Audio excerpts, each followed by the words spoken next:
ಇತ್ತೀಚಿನ ಸಂಚಿಕೆಗಳನ್ನು ಜಾಹೀರಾತಿನ ಕಿರಿಕಿರಿ ಇಲ್ಲದೆ ನೋಡಿ.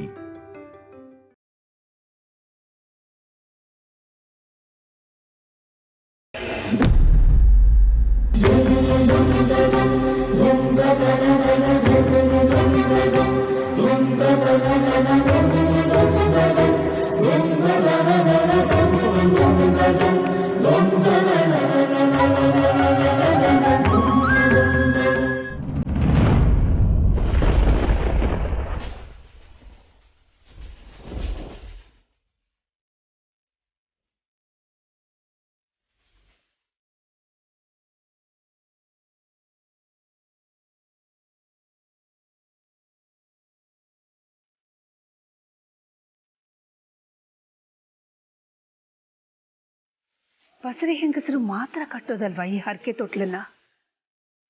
ಮತ್ತೆ ಪಾರ್ವತಿ ಯಾಕೆ ಕಟ್ತಿದ್ದಾಳೆ? ಯಾವುದಕ್ಕೂ ಅರ್ಚಕರನ್ನ ಒಂದು ಮಾತು ಕೇಳೋದು ಒಳ್ಳೇದು.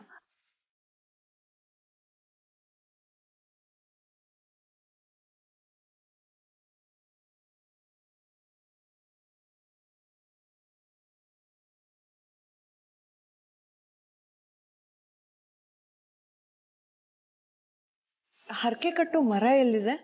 ಹೊರಗಡೆ ಲೆಫ್ಟಲ್ಲಿದೆ ನೋಡಿ.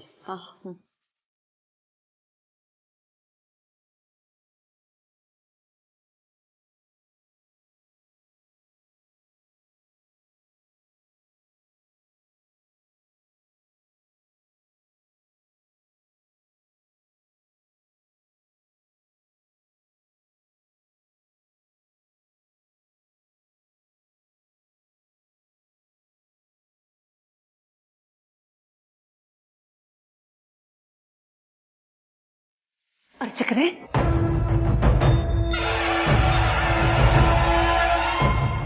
ನನಗೆ ಗೊತ್ತಿರೋ ಮಟ್ಟಿಗೆ ಹರಕೆ ಮರಕ್ಕೆ ತೊಟ್ಲು ಕಟ್ಟೋದು ಮನೆಗೊಂದು ಮಗು ಬರಲಿ ಅಂತ ಆಸೆ ಇಟ್ಕೊಂಡಿರೋರು ಅವ್ರ ಇಚ್ಛೆ ಈಡೇರಿದಾಗ ಬಸರಿ ಸೊಸೆನ ಅತ್ತೆನೋ ಮಾವನೋ ಇಲ್ಲಿ ಕರ್ಕೊಂಡು ಬಂದು ಹರಕೆ ಮರಕ್ಕೆ ತೊಟ್ಲನ್ನ ಕಟ್ಟಿಸಿ ಪೂಜೆ ಮಾಡಿಸ್ತಾರೆ. ಇದನ್ನು ಬಿಟ್ಟರೆ ಬೇರೆ ಯಾವುದಾದ್ರೂ ಕಾರಣಕ್ಕೆ ಆ ತೊಟ್ಲನ್ನ ಕಟ್ತಾರಾ? ಇಲ್ಲಮ್ಮ, ತೊಟ್ಲು ಕಟ್ಟೋದು ಅದೊಂದೇ ಕಾರಣಕ್ಕೆ.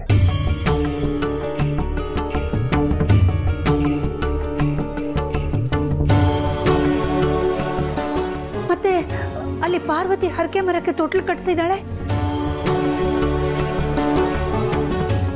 ಯಾವ ಪಾರ್ವತಿ? ಓ, ನಿಮ್ ದೊಡ್ಡ ಸೊಸೆ ಬಗ್ಗೆ ಮಾತಾಡ್ತಾ ಇದ್ದೀರಾ? ಹಾ, ಅವರು ಕೂಡ ಬಸರಿ ತಾನೆ?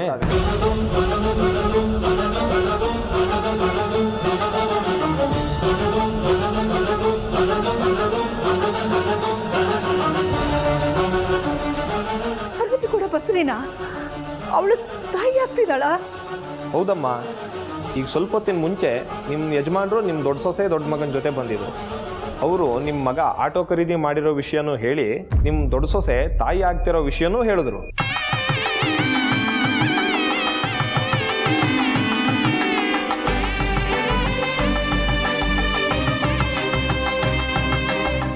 ಅವ್ರ ಕೈಲಿ ಹರಕೆ ತೊಟ್ಲನ್ನ ಕಟ್ಸೋದಕ್ಕೆ ಬಂದಿದ್ದೀನಿ ಅಂತ ಹೇಳಿದ್ರು. ಅದನ್ನ ನಾನೇ ದೇವ್ರ ಮುಂದಿಟ್ಟು ಕೊಟ್ಟಿದ್ದೀನಿ ಅವ್ರಿಗೆ. ಯಾಕಮ್ಮ, ನಿಮ್ಗೆ ಈ ವಿಷಯ ಗೊತ್ತಿಲ್ವಾ?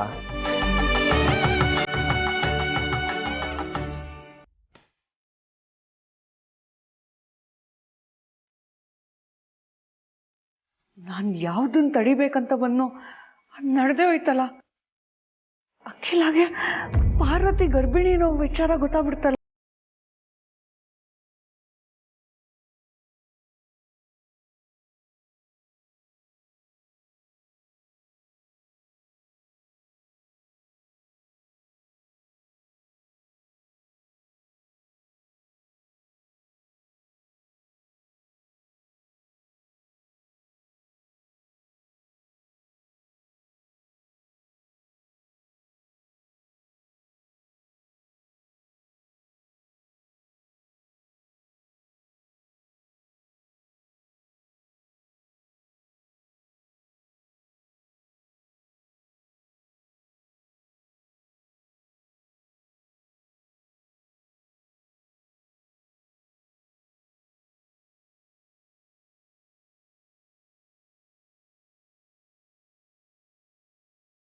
ಈ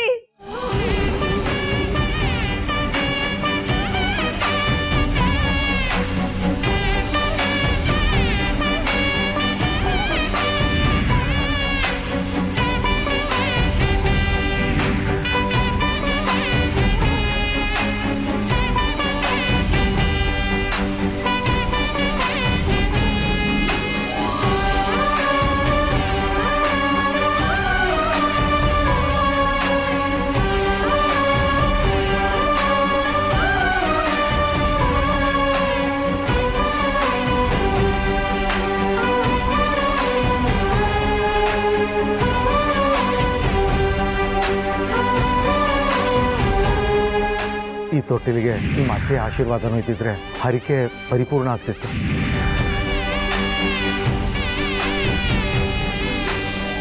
ದೇವ್ರೆ, ಪಾರ್ವತಿ ಹೊಟ್ಟೆಯಲ್ಲಿ ಬೆಳೀತಿರೋ ನಮ್ಮ ಮೊಮ್ಮಗು ಕ್ಷೇಮವಾಗಿರ್ಲಿ, ಸುರಕ್ಷಿತವಾಗಿರ್ಲಿ. ಅವಳ ಹೊಟ್ಟೆಲಿರೋ ನಮ್ಮ ವಂಶದ ಕುಡಿನ ಕಾಪಾಡಪ್ಪ ದೇವ್ರೆ. ತಾಯಿಗೆ ಯಾವ ಸಂಕಟ ನೋವನ್ನು ಕೊಡದೆ ಆ ಮಗು ಜನ್ಮ ತಾಳ್ಲಿ. ನಮ್ಮ ವಂಶದ ಕುಡಿ ನಮ್ಮ ವಂಶನ ಬೆಳಗಿಸ್ಲಿ. ಆ ಮಗುಗೆ ಒಳ್ಳೆದೇ ಮಾಡಪ್ಪ. ನಮ್ಮ ಮಗುಗೆ ನಿನ್ನ ಆಶೀರ್ವಾದ ಇರಲಿ ತಂದೆ.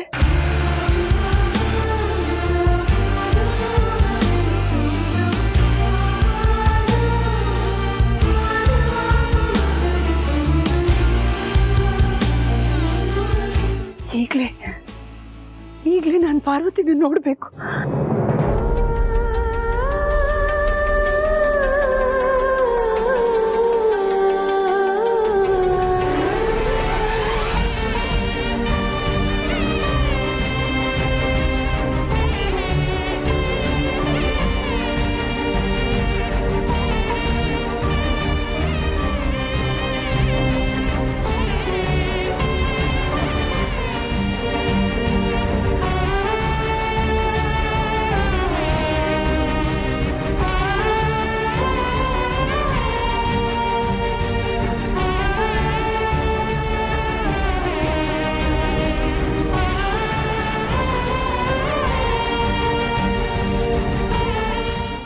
ಪ್ರೀತು, ಭಾವ ಅಕ್ಕ ಅವ್ರ ಜೊತೆ ಮಾವನು ಬಂದಿದ್ದಾರೆ. ಮೋಸ್ಟ್ಲಿ ಹರಕೆ ತೊಟ್ಲು ಕಟ್ಸೋದಕ್ಕೆ ಕರ್ಕೊಂಡು ಬಂದಿದ್ದಾರೆ ಅಂತ ಅನ್ಸುತ್ತೆ. ಹಬ್ಬ, ದೇವ್ರ ದೊಡ್ಡವನು. ನಾನು ಸ್ವಲ್ಪ ಹೊತ್ತಿಗೆ ಮುಂಚೆ ಹರಕೆ ತೊಟ್ಲು ಮರದ ಹತ್ರ ನಿಂತ್ಕೊಂಡು ಬೇಡ್ಕೊಂಡಿದ್ದೆ, ಅದನ್ನೇ ನೆರವೇರಿಸ್ಬಿಟ್ಟ. ಭಾವ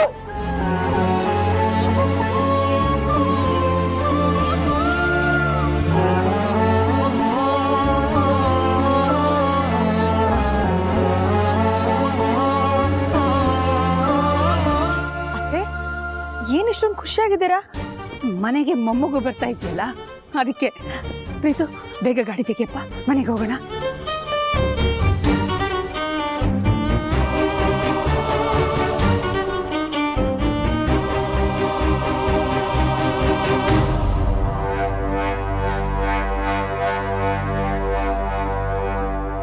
ಓ, ಅಖಿಲಂಗೆ ಪಾರ್ವತಿ ಪ್ರೆಗ್ನೆಂಟ್ ಇರೋ ವಿಚಾರ ಗೊತ್ತಾಗಿದೆ. ಆದ್ರೆ ಅಖಿಲಂಗೆ ಗೊತ್ತಾಗಿರೋ ವಿಷಯ ಇನ್ನು ಯಾರಿಗೂ ಗೊತ್ತಾಗಿಲ್ಲ. ಇದಿನ್ನೂ ಸೆಮಿ ಕ್ಲೈಮ್ಯಾಕ್ಸ್ ಅಷ್ಟೇ. ಆಟ ಇನ್ನೂ ಮುಗ್ದಿಲ್ಲ. ಹೇಗಾದ್ರೂ ಮಾಡಿ ಈ ಇಡೀ ಸಿಚುವೇಶನ್ನ ನನ್ನ ಕೈ ಬರೋ ಹಾಗೆ ಮಾಡ್ಕೋಬೇಕು. ಅಖಿಲಂಗೆ ಗೊತ್ತಿರೋ ವಿಷಯ ಅಖಿಲನ್ ಮನಸ್ಸಲ್ಲೇ ಉಳಿಬೇಕು, ಹೊರಗಬೇಕು.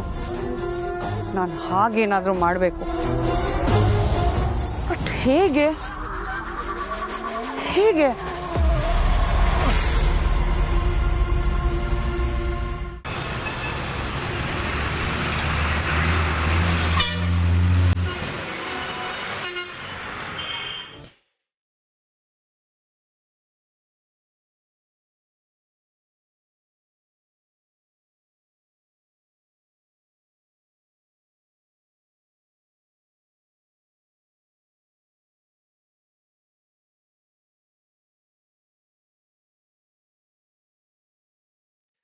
ಬಾ ನೋಡು ಗೆಳತಿ ನವಿಲುಗರಿಯು ಮರಿ ಹಾಕಿದೆ.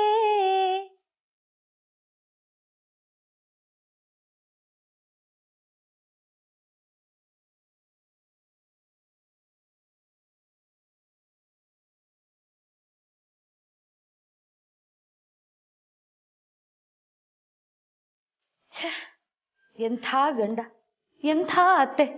ನಮ್ಮ ಜನನಿ ತುಂಬಾ ಪುಣ್ಯ ಮಾಡಿದಾಳೆ, ಅದೃಷ್ಟವಂತೆ. ನಾನು ಇದ್ದೀನಿ ಪಾಪ್ಗೆಡಿ, ನಾನು ಪ್ರೆಗ್ನೆಂಟ್ ಆಗಿದ್ದೀನಿ, ನನಗೂ ಒಬ್ಬ ಗಂಡ ಇದ್ದಾನೆ. ಕರ್ಮ ಕರ್ಮ. ನೋಡು, ಅವಳು ಗಂಡ ಎಷ್ಟು ಪ್ರೀತಿಯಿಂದ ಕರ್ಕೊಂಡೋಗಿ ಹರಕೆ ತೊಟ್ಲನ್ನ ಕಟ್ಟಿಸ್ಕೊಂಡು ಕರ್ಕೊಂಡು ಬಂದ. ನನ್ನ ಗಂಡನೂ ಇದ್ದಾನೆ, ನನ್ನ ಗಂಡ ಮೋಹನ್. ನನಗೂ ಒಬ್ಳು ಹೆಂಡತಿ ಇದ್ದಾಳೆ, ಅವಳು ಪ್ರೆಗ್ನೆಂಟ್ ಆಗಿದ್ದಾಳೆ. ಅವಳಿಗೂ ಹರಕೆ ತೊಟ್ಲನ್ನ ಕಟ್ಟಿಸ್ಬೇಕು ಅನ್ನೋ ಯಾವ ಯೋಚನೆನೂ ಇಲ್ಲ. ಆಫೀಸು ಕೆಲಸ ಅಂತ ಹೊರಗೋಗಿದೆ ಪ್ರಾಣಿ. ಇಂಥ ಅದೃಷ್ಟ ನನಗೆ ಯಾವಾಗ ಬರುತ್ತೋ. ಆದರೆ ಇದನ್ನೆಲ್ಲ ಈ ಕಣ್ಣಿಂದ ನೋಡೋಕ್ಕಾಗ್ತಾ ಇಲ್ಲ. ಅವರು ಕೂಡ ಬಸರಿ ತಾನೆ.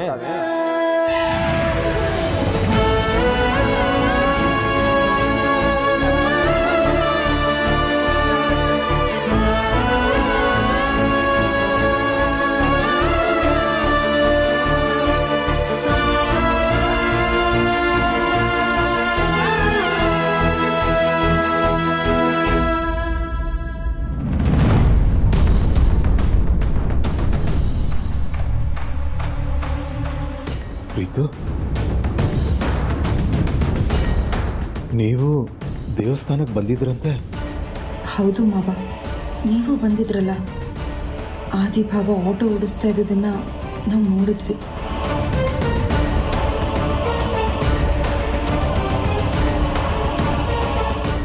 ನಾವು ಅಂದರೆ? ನಾನು ಪ್ರೀತು. ನಾನು ಆದಿತ್ಯ ಪಾರ್ವತಿ ಜೊತೆ ದೇವಸ್ಥಾನಕ್ಕೆ ಬಂದಿದ್ದನ್ನ ಅಖಿಲ ನೋಡಿದ್ಲಾ? ಇಲ್ಲ ಮಾವ, ನೀವು ದೇವಸ್ಥಾನಕ್ಕೆ ಬಂದಿದ್ದ ವಿಷಯನೇ ಅತ್ತೆ ಗೊತ್ತಿಲ್ಲ. ನೀವು ಫ್ರೆಂಡ್ನ ಮೀಟ್ ಮಾಡೋದಕ್ಕೆ ಹೋಗಿದ್ರಿ ಅಂತಾನೆ ಅವ್ರು ಅನ್ಕೊಂಡಿದ್ದಾರೆ. ಅಖಿಲ ಎಲ್ಲಿ? ನಮ್ಮ ಜೊತೆನೆ ಬಂದರು. ಯಾವುದೋ ಫೋನ್ ಬಂತು ಅಂತ ಅನ್ಸುತ್ತೆ, ಹೊರಗಡೆ ಮಾತಾಡ್ತಿರ್ಬೇಕು.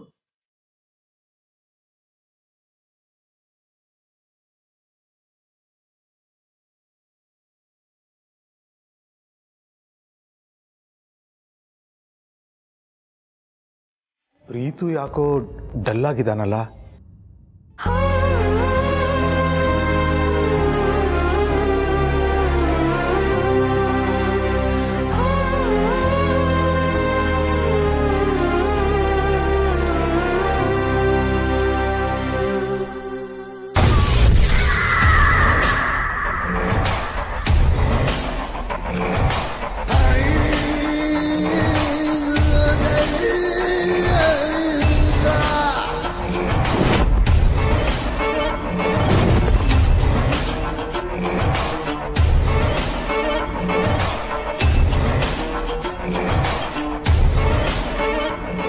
ಈ ಆಟಕ್ಕೆ ನನ್ನ ಇನ್ನೊಂದು ದಾಳ ಬೀಸೋ ಸಮಯ ಬಂದಾಯ್ತು.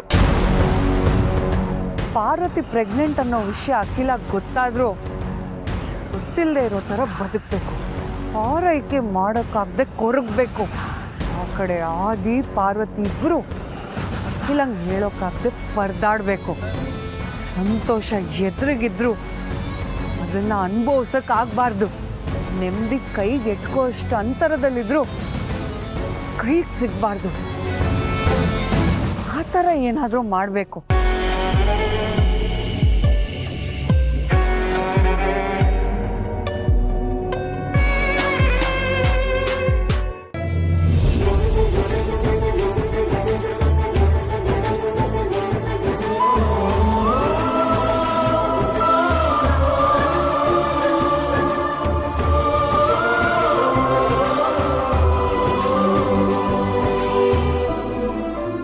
ಪಾರು,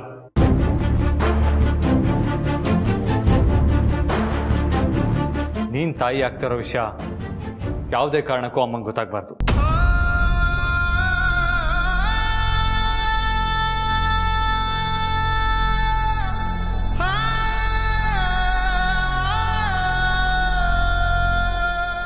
ನನ್ನ ಮಗ ಆದಿತ್ಯನಿಗೆ ಅವನ ಹೆಂಡತಿ ತಾಯಿ ಆಗ್ತಿರೋ ವಿಷಯ ನನಗೆ ಗೊತ್ತಾಗೋದು ಇಷ್ಟ ಇಲ್ವಾ? ಆದರೆ ಯಾಕೆ ಅಂಥ ಅನ್ಯಾಯನ ನಾನೇನು ಮಾಡಿದ್ದೀನಿ? ನನ್ನ ಉಸಿರಿರೋವರೆಗೂ ಈ ಮನೆ ಹೊಸಲು ತುಳಿಬಾರ್ದು.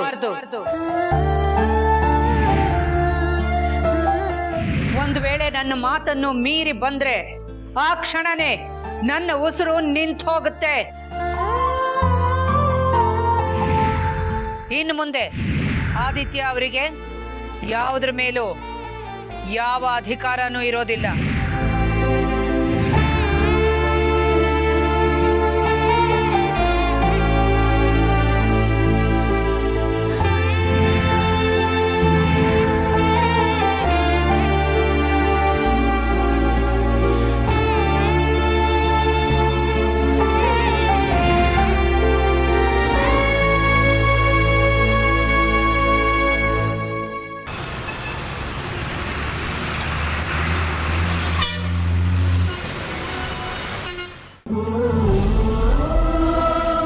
ಹಳೆ ಬೇಸರದಿಂದ ಹೀಗಂತಿರ್ಬೋದು.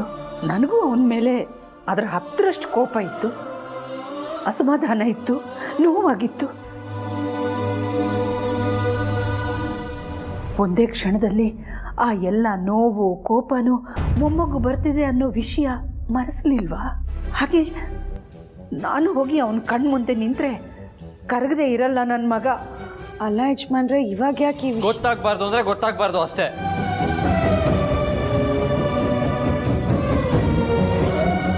ಮನೆಗೊಂದು ಮಗು ಬರ್ತಾ ಇದೆ ಅಂದರೆ ಆ ವಿಷಯನ ಕುಟುಂಬದವ್ರ ಜೊತೆ ಸಂಭ್ರಮದಿಂದ ಹೇಳ್ಕೊಳ್ಳೋದು ರೂಢಿ. ಆದರೆ ನಮಗೆ ಮಗು ಆಗ್ತಾ ಇರೋ ವಿಷಯನ ಎಲ್ರಿಗೂ ಹೇಳೋದಕ್ಕಾಗಲ್ಲ, ಹೇಳಬಾರ್ದು. ಈ ಮಗು ನಮ್ಮದು. ನಮ್ಮ ಮನೆಗೊಂದು ಮಗು ಬರ್ತಾ ಇದೆ ಅಂದರೆ ಅದನ್ನು ಯಾರಿಗೆ ಹೇಳಬೇಕು ಯಾರಿಗೆ ಹೇಳಬಾರ್ದು ಅಂತ ನಾವು ಡಿಸೈಡ್ ಮಾಡಬೇಕು. ಬೇರೆ ಆಪ್ಷನ್ ಇಲ್ಲ ಪಾರು. ನಾವು ಅಪ್ಪ ಅಮ್ಮ ಆಗ್ತಾ ಇರೋ ವಿಷಯ ಇಡೀ ಅರಸನಕೋಟೆಗೆ ಗೊತ್ತಾದರೂ ಪರವಾಗಿಲ್ಲ, ಆದರೆ ಅಮ್ಮಂಗೆ ಮಾತ್ರ ಗೊತ್ತಾಗಬಾರ್ದು.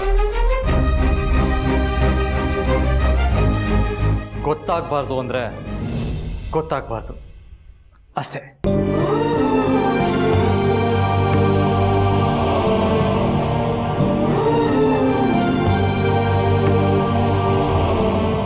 ಅರಸನ ಕೋಟೆಯಲ್ಲಿ ಯಾರಿಗೆ ಗೊತ್ತಾದರೂ ಪರವಾಗಿಲ್ವಂತೆ, ಆದ್ರೆ ನನಗೆ ಮಾತ್ರ ಗೊತ್ತಾಗಬಾರ್ದಂತೆ. ಅಷ್ಟು ದ್ವೇಷ ಮಾಡಕ್ ಶುರು ಮಾಡಿದಾನ ನನ್ನ ಮಗ ನನ್ನನ್ನ. ಇದು ನಮ್ಮ ಮಗು ಅಂತಾನೆ. ಅಲ್ಲಿಗೆ ಆ ಮಗು ನನಗೇನು ಅಲ್ವಾ, ನನಗೆ ಮೊಮ್ಮಗು ಅಲ್ವಾ? ಆದ್ರೆ ನನಗೆ ಗೊತ್ತಾಗಕೂಡ್ದು ಅಂದ್ರೆ ಗೊತ್ತಾಗಕೂಡದಂತೆ. ನನಗೆ ಗೊತ್ತಾಗಿ ಹೋಗಿದೆ ಅಂತ ಹೇಗೆ ಹೋಗಿ ಹೇಳಲಿ? ನನ್ನ ಬಗ್ಗೆ ಇಷ್ಟು ಅಸಹನೆ ಇಟ್ಕೊಂಡಿರೋ ಮಗನ ಮುಂದೆ ಹೇಗೆ ಹೋಗಿ ನಿಲ್ಲಿ?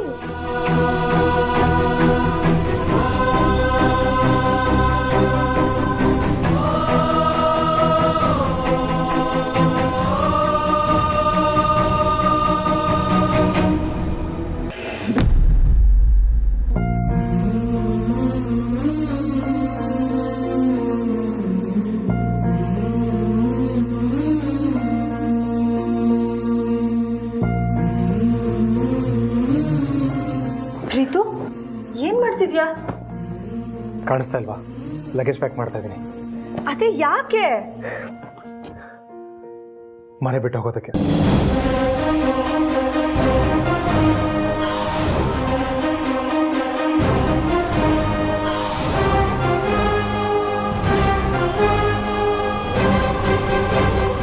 ನಾನು ನೀನು ಈ ಕ್ಷಣನೇ ಮನೆ ಬಿಟ್ಟು ಹೋಗೋಣ. ಯಾರಿಗೂ ಹೇಳೋದು ಬೇಡ. ಪ್ರೀತು, ನಾವು ಮನೆ ಬಿಟ್ಟು ಹೋಗುವಂಥದ್ದು ಏನಾಗಿದೆ? ಇನ್ನು ಏನಾಗಬೇಕು ಜನನಿ? ಧ್ರುವನ ದೇವಸ್ಥಾನದ ಹೊರಗಡೆ ನೋಡ್ದೆ ತಾನೆ? ನೋಡ್ದೆ. ಆಟೋದಲ್ಲಿ ಬಂದಿದ್ದ, ಅವನೇ ಡ್ರೈವ್ ಮಾಡಿಕೊಂಡು.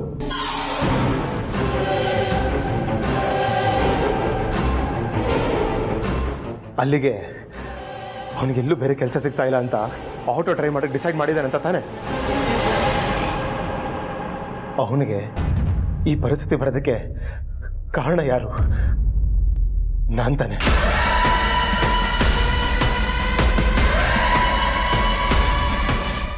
ಸೊ ಬ್ರೋನ್ ಆಟೋ ಓಡಿಸ್ಬೇಕಾರೆ ನಾನಿಲ್ಲಿ ರಾಜ್ಕುಮಾರ್ ಹತ್ರ ಹೇಗಿರಲಿ ಆ ಯೋಗ್ಯತೆನ ನಾನು ಉಳಿಸ್ಕೊಂಡಿದ್ದೇನೆ ಜನನಿ.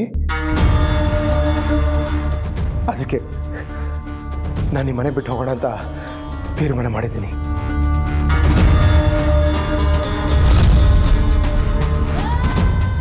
ಆದರೆ ನಿನ್ನನ್ನು ಈ ಪರಿಸ್ಥಿತಿಯಲ್ಲಿ ಬಿಟ್ಟು ಹೋಗೋಕ್ಕಾಗಲ್ಲ. ಅದಕ್ಕೆ ನೀನು ನನ್ನ ಜೊತೆ ಬಂದ್ಬಿಡು ಪ್ಲೀಸ್. ನಾವಿಬ್ರು ಅದಕ್ಕೆ ಜೊತೆ ಇರೋಣ.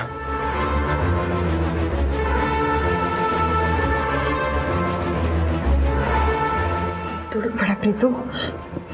ನಾವು ಹಾಗೇನಾದರೂ ಮಾಡಿದ್ರೆ ಅದ್ರ ಪರಿಣಾಮ ಏನಾಗ್ಬೋದು ಅಂತ ಯೋಚನೆ ಮಾಡಿದ್ಯಾ? ಏನಾದರೂ ಆಗಿರಲಿ, ನಾನು ಹ್ಯಾಂಡಲ್ ಮಾಡ್ತೀನಿ, ನಾನು ಫೇಸ್ ಮಾಡ್ತೀನಿ. ಒಟ್ಟಿನಲ್ಲಿ ಬ್ರೋ ಅದಕ್ಕೆ ಇಲ್ದಿರೋ ಸುಖ ನಮಗೂ ಬೇಡ.